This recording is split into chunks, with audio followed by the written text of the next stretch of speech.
Good morning. So today we're going to be talking about flashbacks. But before we can start talking about flashbacks, we're just going to review plot. So I know you have learned before about plot and plot mountain, and that plot is a sequence of events that make up a story and center on a conflict that characters face. And you know that plots have 5 stages. So the first stage would be exposition, where characters and situations are introduced. Second is rising action. Conflict begins and develops. Third, climax. The conflict gets most intense. And then the fourth, falling action. Conflict's intensity lessens. And then resolution is fifth. Conflict ends. So most plots follow these stages in time order. However, in some stories, a flashback or a scene from the past breaks the time sequence. A flashback may be a memory, a dream, or an actual shift in time.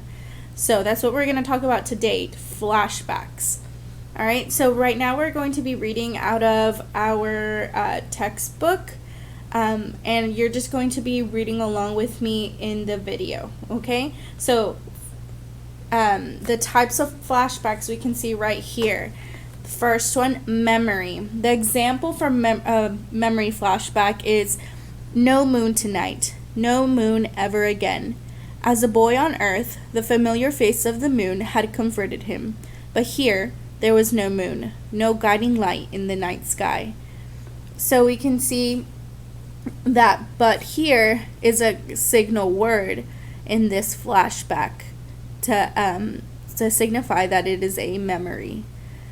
And then the dream flashback example is that night Sam dreamed again of Lily and the day they found the tunnel. Escape, it was their only thought. And we can see in this example that the word dreamed is used, so we know that it is a dream flashback. Now in the shift in time example, Fern was watching the big clock when she saw him in the crowd, 60 seconds until 21:45. Yet one look at him and it was 2013 again. He sat across from her in a cafe. They were still human then, still mortal. So in this one, we can see that the flashback is set on 2013. The flashback was set in 2013, but the present time, they're thinking about 2013, but the present time is 21:44 because it's saying 60 seconds until 21:45. And then what's different from 2013 to 21:45 is that they are not human anymore. They're not mortal. So that's what has changed from that time. So that's the flashback that they used in that example. Now here we can practice together. So you can pause the video when I finish. So what we're going to do is mark the type of flashback shown in each example. So what we're going to do is that I'm going to read you the first one, and then you're going to pause and think if it's a memory, it's time shift, or dream. Okay?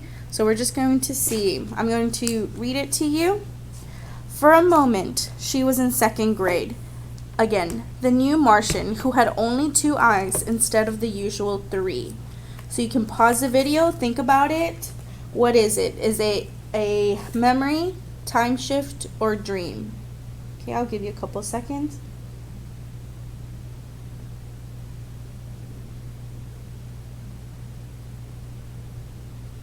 Okay, so this one is a time shift because it's saying for a moment.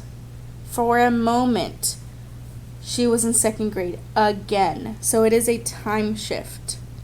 So those key words, those signal words. Now what about number 2? Back then, it only snowed a few months each year. There was ice skating, hot cocoa, then night fell, and the snow fell forever. What do you think this one is? Memory, time shift, or dream? Let me go ahead and show you the examples there again. So we're on number 2. What do you think this one is? You can pause the video.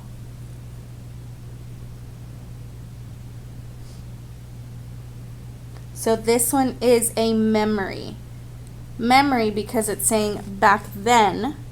That's a key word for this one. Back then. And then.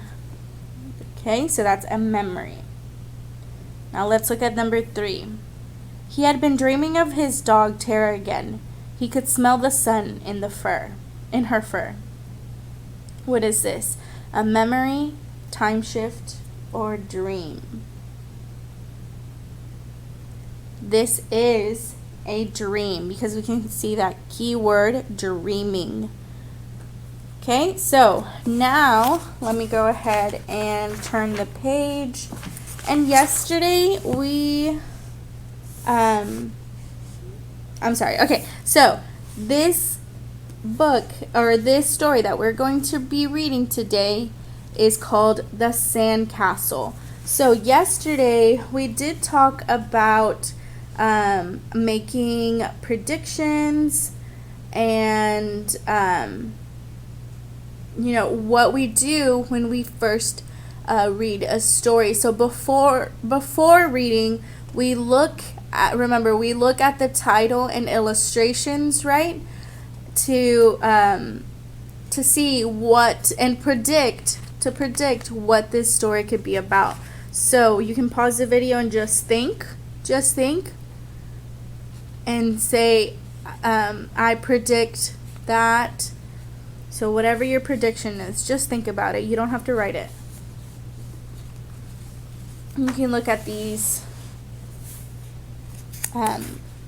pictures here, these illustrations. What do you think this story is going to be about? Okay? All right. So we just used what we learned about predictions, making predictions yesterday with this story. So the Sandcastle by Alma Luz Villanueva. So we're going to go ahead and read it. You follow along with me with the words in the video, okay? The background of this story: the Sandcastle imagines a world in which a day at the beach is potentially deadly due to the depletion of the ozone. The ozone is a layer of the atmosphere that protects Earth from most of the sun's harmful rays. So, definitely not what I was thinking this story was going to be about when I just first made predictions about with the illustrations in the title. So we're going to keep reading, okay? Have you dressed yet? Their grandmother called. Once a month in the sun, and they must almost be forced. She muttered. Well, poor things, they've forgotten the warmth of the sun on their little bodies. What is it to play in the sea? Yes. Miss Pavlov reached for her protective sun goggles that covered most of her face.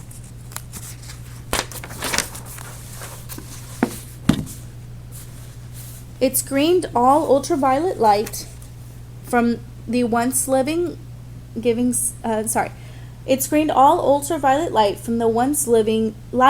sun. Now, the sun, scorched the earth, killing whatever it touched. The sea, the continents had changed. The weather, as they'd called in the last century, was entirely predictable now. Warming. Miss Pavlov slipped on the thick metallic gloves, listening to her grandchildren squabble, and she heard her mother's voice calling her. Masha, put your bathing suit under your clothes.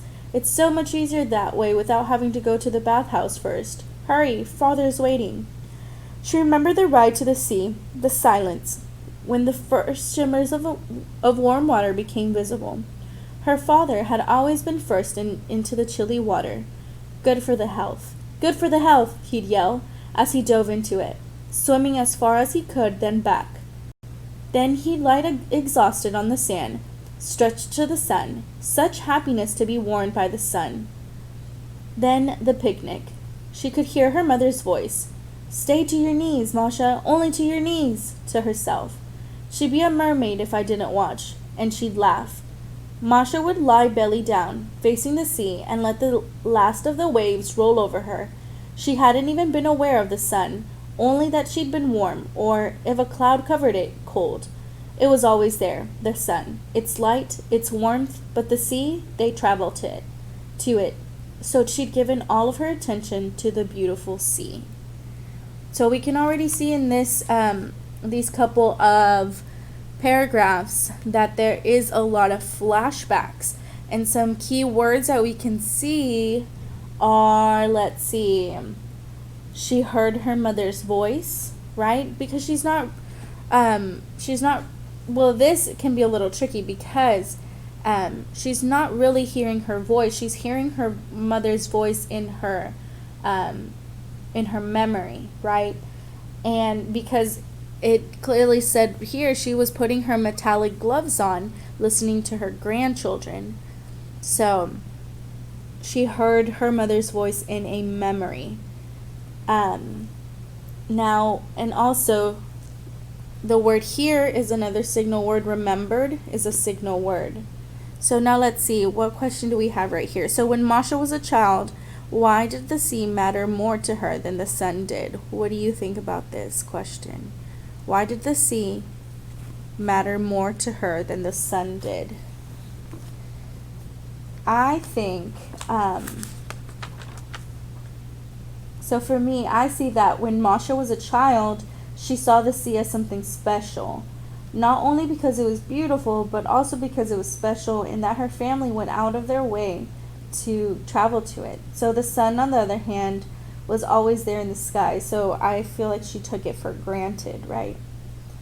So I know flashbacks usually reveal important information. So this one, this paragraph right here, I feel like this is all about Masha as a child. So this flashback. Let's keep reading. She saw her father kneeling next to her, building the sand castle they've always built when they went to the sea. Her job was to find seashells,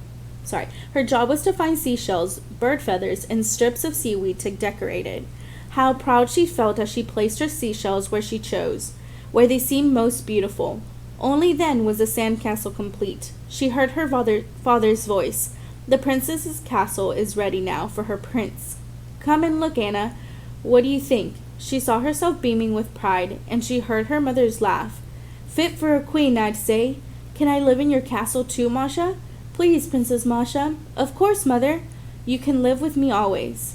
She remembered her mother's laughing face, her auburn hair lit up by the sun, making her look bright and beautiful. The sun, the sun, the sun. The scientists were saying that with the remedies they were employing now, and the remedies begun 20 years ago, they'd stopped all nuclear testing, and all manufacturing of ozone-depleting chemicals was banned worldwide. The scientists were saying that the sun, the global problem, would begin to get better. Perhaps for her grandchildren's children. Perhaps they would feel the sun on their unprotected bodies. Perhaps they would feel the delicious warmth of the sun. All vehicles were solar powered. The population took buses when they needed transportation, and people emerged mainly at night. So, most human activity was conducted after the sun was gone from the sky. Those who emerged during the day wore protective clothing. Everything was built to screen the sun's light. Sometimes she missed the natural light of her childhood streaming through the windows so intensely the urge just to run outside would overtake her. She missed the birds, the wild birds. But today they were going outside in the daytime, when the sun was still in the sky. Masha knew they were squabbling because they hated to dress up to go outside. The clothing, the gloves, the goggles were uncomfortable and cumbersome. She sighed, tears coming to her eyes. Well, they're coming, Masha decided. They can remove their goggles and gloves on the bus. The sea was closer now, and the bus ride was comfortable within the temperature-controlled interior. Those with memories of the sea signed up, bringing children. bringing grandchildren, children, friends, or just went alone. Masha had taken her grandchildren before, but they sat on the sand, listlessly sifting it through their gloved hands with bored little faces. She tried to interest them in the sea with stories of their father swimming in it as far as he could, but they couldn't touch it, so the sea, didn't seem real to them.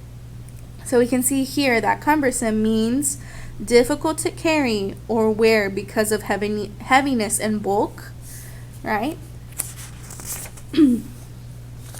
Let's keep going. Let's see. Was I going to ask you any questions about this? So yes, we can still hear that flashbacks add to a reader's understanding of a story in some way. So memories are a type of flashback. So most of these that we see in this this story are memories. Okay.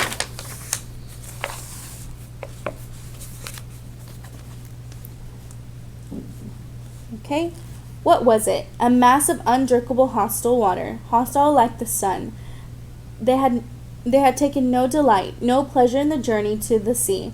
But today, yes, today, we will build a sand castle.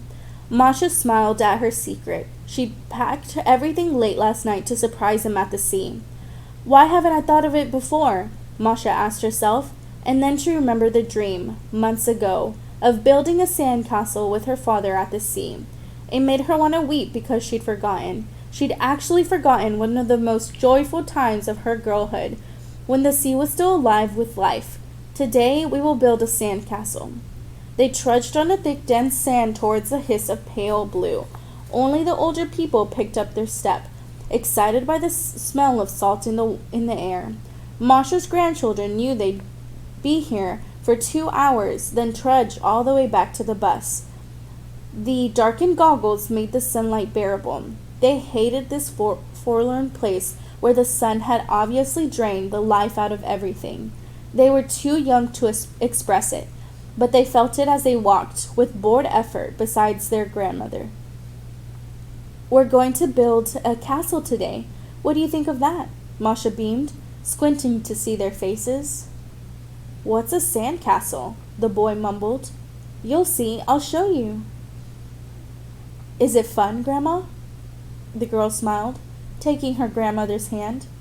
Yes, it's so much fun. I've bought different size containers to mold the sand. And oh, you'll see. The boy gave an awkward skip and nearly shouted, Show us, Grandmama.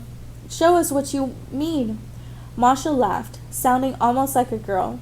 We're almost there. Yes, we're almost there.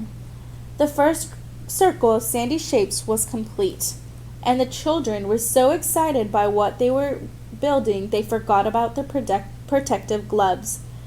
Now we'll put a pile of wet sand in the middle and build it up with our hands, and then we'll do another circle. Yes, children? The children rushed back and forth from the tide line carrying the dark wet sand. They only had an hour left. Their eyes beneath the goggles darted with excitement. Just don't get your gloves in the water. A little wet sand won't hurt. Don't worry, children. When I was a girl, there were so many birds at the sea we'd scare them off because they tried to steal our food. Seagulls they were, big white birds that liked to scream at the sea. They sounded like eagles to me. You used to eat at the sea, Grandma? The girl asked incredulously. We used to call them picnics. What are eagles, Grandmama? The boy wanted to know, shaping the dark sand with his gloved hands.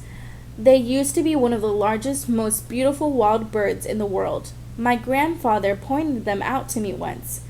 Until that moment, she'd forgotten that memory of nearly 60 years ago. They'd gone on a train, then a bus to the village where he'd been born. She remembered her grandfather looking up toward a shrill, piercing cry that seemed to come from the sky. She'd seen the tears in her grandfather's eyes and on his cheeks. He'd pointed up to a large, dark, flying thing in the summer blue sky. That's an eagle, my girl, the spirit of the people. Sadness overtook Masha, but she refused to acknowledge its presence. The sand castle, Masha told herself sternly. The sandcastle is what is important now.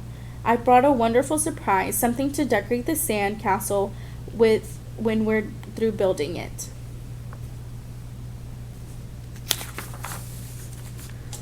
Show us, Grandmama, please. Yes, please show us now. Masha sighed with terrible sudden happiness. As she brought out the plastic bag, quickly she removed each precious shell from its protective cotton. 8 perfect shells from all over the world. But Grandmama, these are your special shells. You said the sea doesn't make them anymore. It will, Anna. It will. Masha hugged her granddaughter, and Masha made her voice brighten with laughter.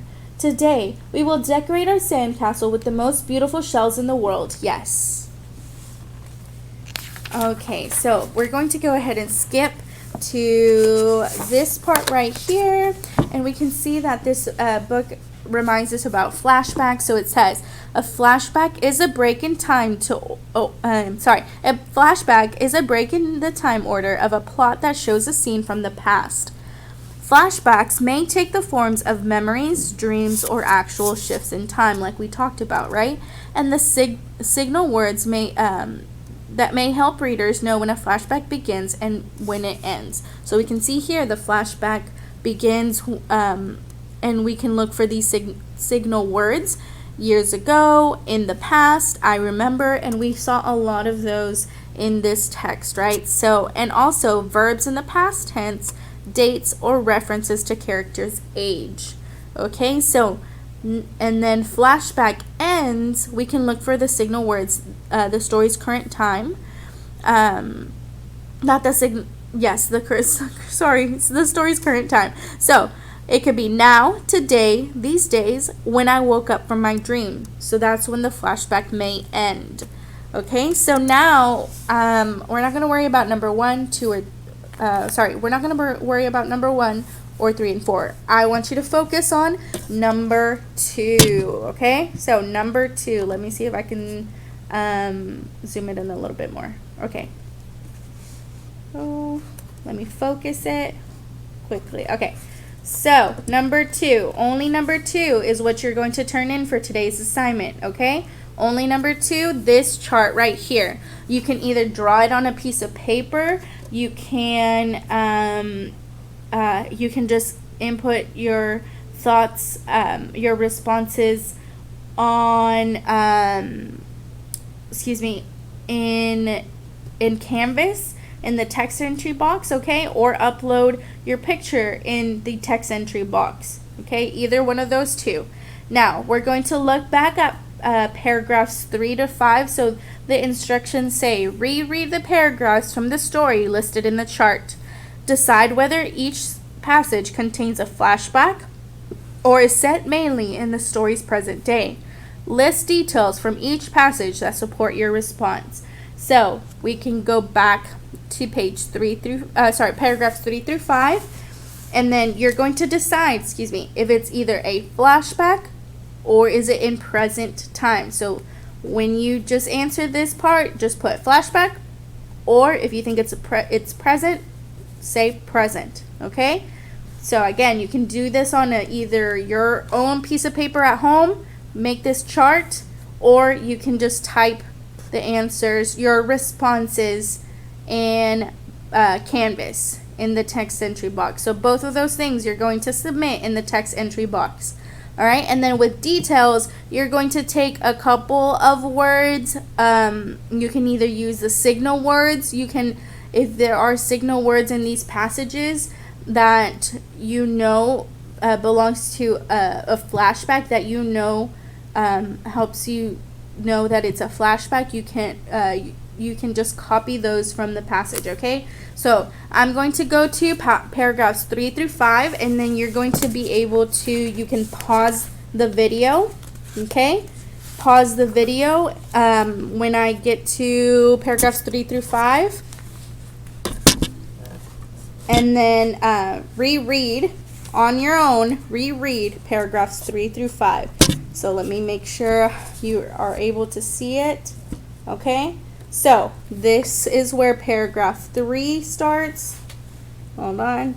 This is where paragraph 3 starts, right here. And this is where paragraph 5 ends right here. So from here to here, you're going to read. So pause the video. Let me see. Pause the video right now. Okay? So that's 3 through 5.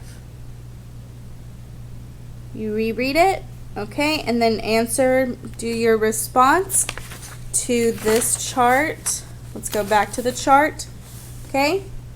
Flashback or present. Sorry, present, and then details, okay? So now let's look at paragraphs 9 and 10. 9 and 10. So you can pause the video here. 9, this is 9 and 10. Okay?